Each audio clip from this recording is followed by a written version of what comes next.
नमस्कार दोस्तों, मैं हूं अंकित और आज के इस वीडियो में हम बात करेंगे अंग्रेज भारत कैसे और क्यों आए इसके बारे में। अंग्रेज ये वो लोग थे जिन्होंने हमारे देश को ऐसे लूटा जैसे दीमक लकड़ी खाते हैं। देखा जाए तो यूरोपीय देशों ने भारत से लिया बहुत कुछ और दिया कुछ भी नहीं। तो इस वीडियो में जानेंगे वही अंग्रेज भारत कैसे और कब आए।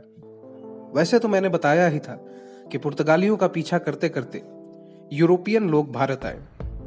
भारत में यूरोपीय देशों के आने का क्रम है पुर्तगाली, डच, इंग्लिश, डैनिश और फ्रेंच।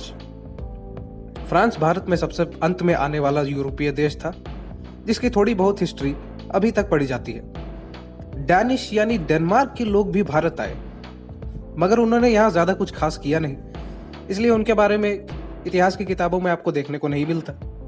डच लोगों ने भारत आने के बाद यहाँ की पॉलिटिक्स में दखल देना शुरू कर दिया, जो एक नॉर्मल सी चीज थी यूरोपीय देशों के भीतर। दूसरों के चादर में टांग घुसाना। यहाँ आने के बाद डचों को काफी व्यापारिक फायदे हुए, जैसे यूरोप में उनका देश और भी समृद्ध होता जा रहा था और अंग्रेजों को इससे जलन होने लगी थी।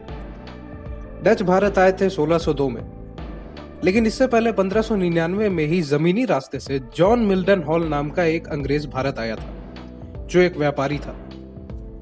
17वीं शताब्दी के अंत तक कई सारे अंग्रेज व्यापारी अपने डच राइवल्स को देखकर जलन का शिकार हो गए थे और इन्होंने भारत आने की ठानी।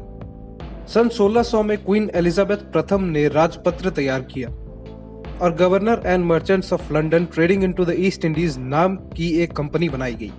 इस कंपनी का मुख्य मकसद था पूर्वी द्वीप समूह से मसाले लाना, इसलिए इसकी पहली 2 यात्राएं जावा और सुमात्रा के द्वीपों की ओर हुई, न कि भारत की ओर।